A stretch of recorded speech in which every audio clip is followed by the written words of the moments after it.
Hey. So this is my brother Sam, and tonight what are we doing? Seeing Star Wars The Force Awakens. Yes, we are seeing the new Star Wars movie.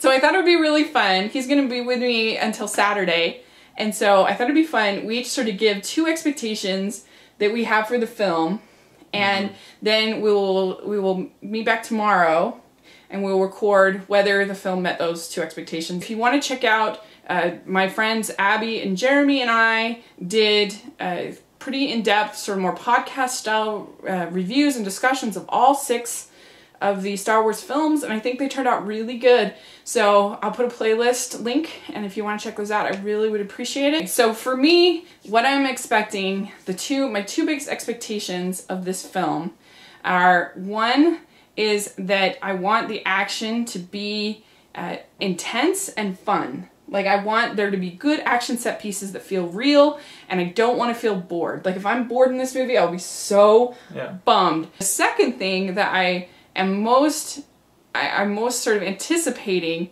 is the mesh of the old school with the new school players and how our characters. And I want there to be enough nostalgia, but I also want these characters to be well written and interesting, particularly the female characters. I'm really excited to get to know them, really excited to get to know Rey and Captain Phasma and some of the other sort of female characters. I think the Maz Kanata, I'm really excited to see that character, getting to re-see some of the old characters, see Leia, see Luke, see Han. I guess my first anticipation will be like humor and wit and dialogue again. That doesn't come off as cheesy or like forced. Just in The Empire Strikes Back, especially, the dialogue just flows so well between the characters, and the thing is to have kind of characters with better motivation. It seemed like in the prequels, like Anakin getting turned, it felt like forced, it felt rushed. Characters just didn't have that motivation they did in the other movies, so I'm excited to see if that plays out. Because it could have been a good motivation. Everything in the prequels to me, it's like, oh, it could have been really good. Yeah. Because it could have been a good motivation, the idea of saving Padme, but like it's such a weak promise of that maybe somebody might be able to help you. Like, if you embrace the dark side, you might get a chance of maybe saving. We're both really excited, and anyway, so that is our thoughts going into it, and we will talk tomorrow, and we'll put it on the same video, so, yeah. All right. Okay, so we're back. We are. And we have seen the movie twice, right? Yep. And we saw it once regular, once on IMAX.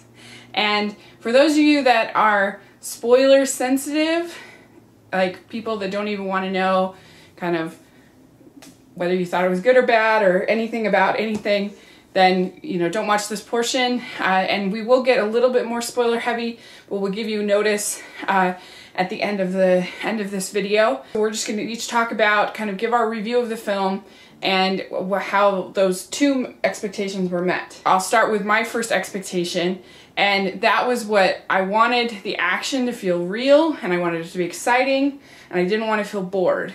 And I would say that the film was successful on that count. Yeah. Especially like the scenes with the Millennium Falcon getting chased by the TIE fighters, and that whole sequence was really exciting and fun.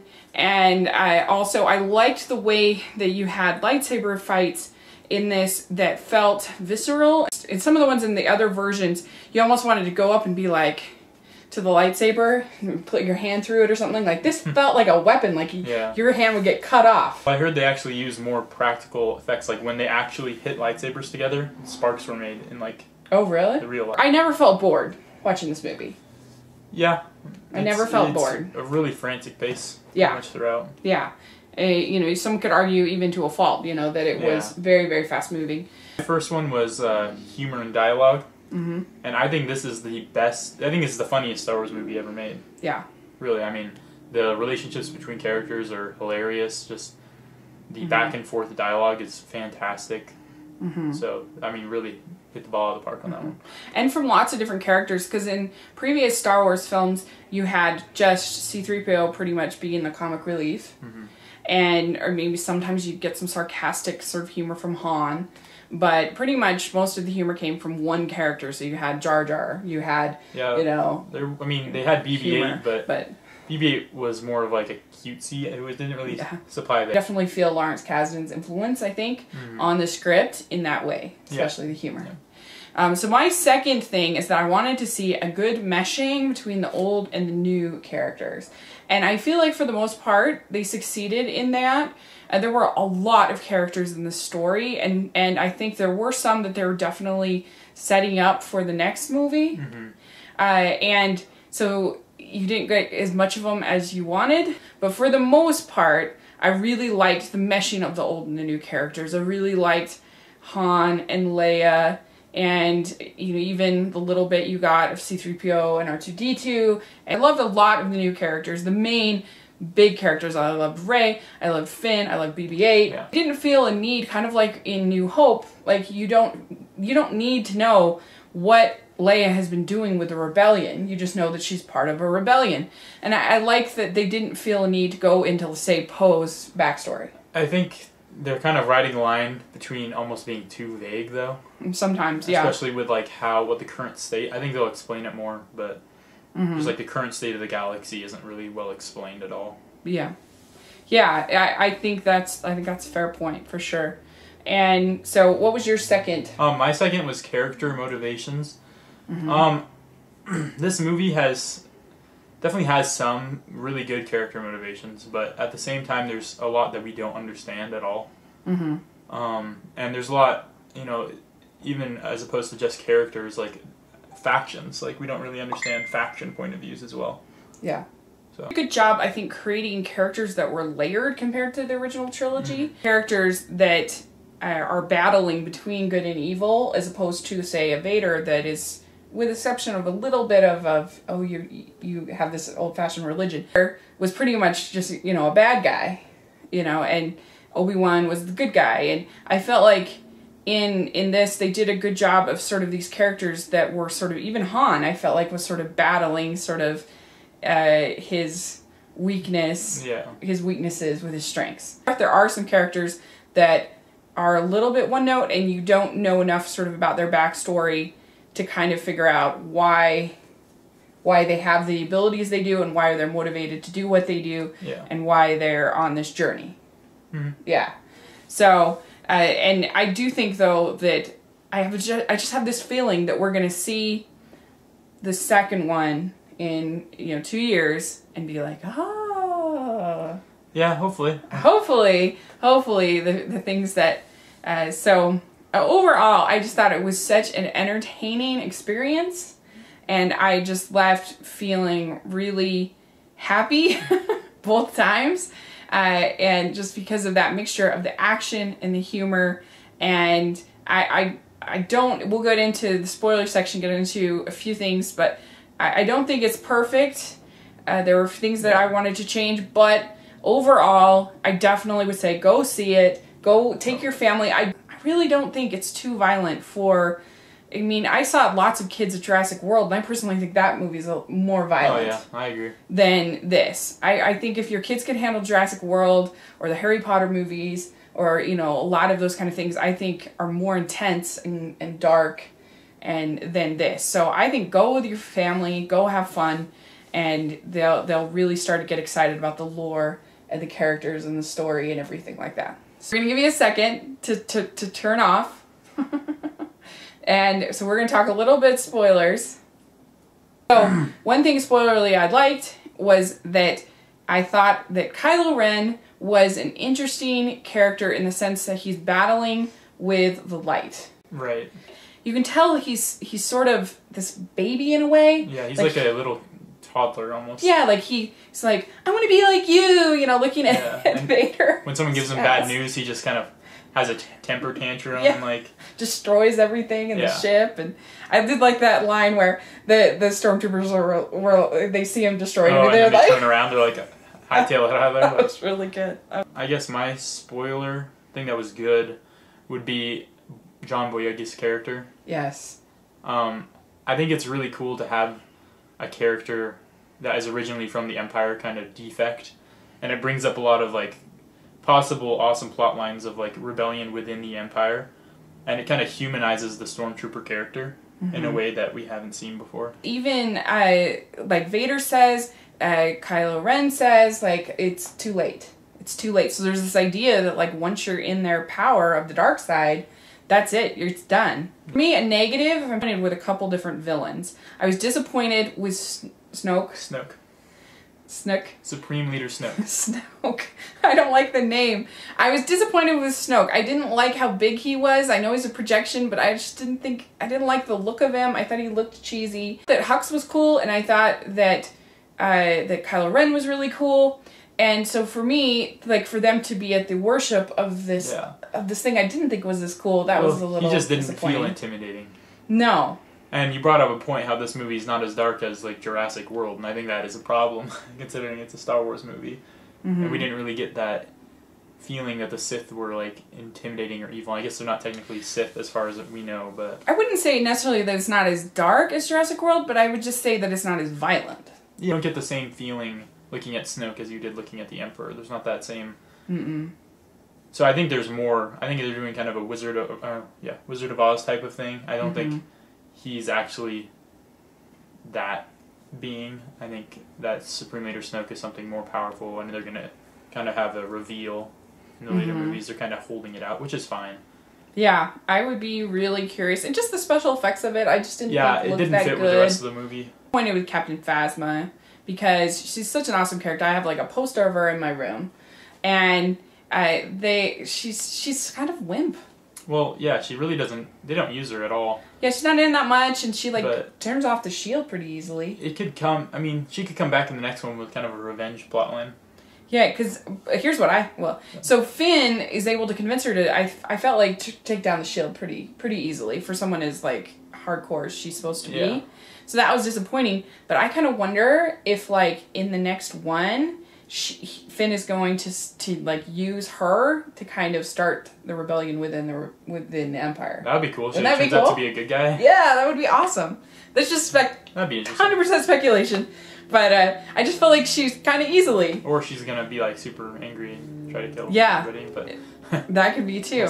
We'll I loved Rey as a character. I thought she was awesome, but I do agree with you. Some things we've talked about. That I felt like she was kind of MacGyver in space. Yeah, you know? so I guess my big negative overall, not counting the Death Star planet, would be that I think Rey develops her force powers too soon. And looking back on it, there's a moment where, you know, Kylo Ren and her are trying to both grab the lightsaber, but you don't know it's Rey. When it goes to her hand, that moment would have been more powerful if we hadn't already seen her use her Jedi powers. So there is sort of a sense of with Rey that she just kind of learns all of this stuff without having anyone have to teach her. Yeah. And even, you know, Kylo says like, I want to teach you, you know, and you need a great teacher. So it makes me wonder maybe in the next one if because there's the scene with Maz Kanata and she sees the vision. And so I wonder if there's some kind of like force wipe or something that she's forgotten. Some of the training that maybe she did have. Oh, because it seems like she kind of starts to remember in a way. Well, they are going, you can tell they're going to a direction with like mind control and like mind reading. Yeah. Just in this one. And so that's probably what they're setting up for with like the big bad guy. And so maybe her memories of being left in Jakku aren't even real, but that was a way they... We're just going to keep her out of the picture. Because Maz says to her, like, what you're waiting for isn't real or isn't going to happen or something like that. It's like they're never coming back. And you have to find another. So what is it? What is that other thing? You know, that's really interesting. So it wasn't a deal. None of these things were deal breakers to me. I was so entertained by the film. I really liked it. I feel like it's one that people are going to be able to keep talking about. I loved Poe Dameron. We didn't really talk about that. I thought he was a great character. Yeah. It was so fun. Well, all the spaceship fights, I mean, they were mostly on, like land-based, but they were all expertly shot. Like, they were super cool. So. And, yeah, all the cinematography was really cool. Like, the scenes on Jakku... Yeah. With all the old junkyard ships and everything, and seeing the Millennium Falcon, and all everything. the practical effects of everything just looked awesome. And I guess we have to talk of the spoiler section. You'd have to talk about Han. Mm-hmm. And I really didn't see that coming. I saw it when I was watching the movie, I saw it, but before it, I wasn't predicting it. And I cried. I thought it was, especially, I cried more when he, like, puts his hand up to his face and you think this is his son. And there's, like, a second where you almost think that Kylo is going to go with him. You know, he says, I don't know if I can do it. Well, I think what it turns out he was talking about is he didn't know if he could kill Han. Yeah. Because Snoke wanted him to do that as, like, the final step in his conversion to Sith. Dumb. Yeah. And so I'm curious, you know, what's going to happen now after, you know, he has done this big deed. Like, is he now going to be 100% converted, or there's always this good in him that, you know, I don't know. It's just interesting. Yeah, it's interesting how the tables are kind of flipped in this one with a character that's conflicted, because normally he's conflicted about going to the dark side, you know, from the light, but this is, you know, completely flip the script. He's a dark character who has so much persuasion towards the light, which is really strange. Mm-hmm. Yeah, I mean, I kind of wonder too, like, if you think about the beginning scene, you see the Max von Sydow character, he gives the plan, he gives Luke's map, he gives to Poe, and Poe gives it to BB-8, and you just wonder, like, who's he, how did he get it, what's all with that? Like, I kind of wonder how he's connected to Rey, how he's connected to Leia, to Han, you know, what's going on, because we know that Luke had this, like, school or whatever, or this group of Jedis that he was training, and something bad happened where Kylo, you know... Yeah, Ben Solo betrays them, and, you know, and that causes Luke to leave, which is really interesting and kind of feels... One thing I was wondering is, why is there even a map to him? Yeah, Why didn't he just hide? Well, and a piece of a map. Yeah. Which was interesting. And the fact that this guy ended up having... So I feel like that's all things that we're going to get little pieces of in the next one. And so we're all kind of... I don't think it's the last we'll see of Max von Sydow. I think they'll probably do, like, flashbacks. Flashbacks, yeah. I mean, they already did kind of like a flashback type of thing. And it worked. It looked pretty cool. I mean, it wasn't cheesy at all. The Vision? Yeah, the Vision. So I think they could definitely throw some backstory. Maybe in, like, the first 20 minutes of the movie, they just started out there. Well, the other interesting thing I wanted to talk about, too, is I liked the way that in this film, the Force is more of... Because I've always felt like the Force was a spiritual force. And in the prequels, I felt like the Force, because of the midichlorians and everything like that, became something that you were either, like, blessed with or you weren't. You know, whereas in this case, even like Maz Kanata, she's not a Jedi. She's not, you know, but she feels it. She senses it. She knows. But that kind of brings up the problem with Rey. And it's like, why is she in particular? Like, I guess the theory is that she's Luke's daughter, but, you know, there is still kind of that, like, bloodline makes you good at something. Yeah, and there's still some of that for sure. But I just kind of liked the way that there was, I don't know, just sort of this spiritual element to the film back into the lore again. Yeah. As opposed to it being purely sort of scientific and practical, which is what you got in the prequels. So I really, like I said, I really enjoyed it. I thought it was super fun. It's definitely going to be in my very high up on my favorites of the year. And it makes me very excited for episode 8. Yeah. And also excited for Rogue One next year, because I've seen that they can do it and they can make a successful one. And that one's going to be really fun because it doesn't have anything to do with the Skywalkers. Yeah. And so it's going to be a whole new story. Which is what makes, I think, Star Wars great and so important versus other franchises, is that it's a whole world. And those different stories can stand up to themselves. Yeah. So, you know, who knows? People could end up liking that one the best of all. Yeah. So, yeah. Well, thanks so much no problem. for doing this, and let us know what you think. We talked about a lot of different things. So, and let us know what you thought of the movie. If you liked it, if you didn't like it, if you thought it was just okay, that's fine too. And don't be a jerk. If people don't like it as much as you do, it's not a big deal. So, Thanks so much. Please subscribe to my channel, and I'll talk to you later. Bye.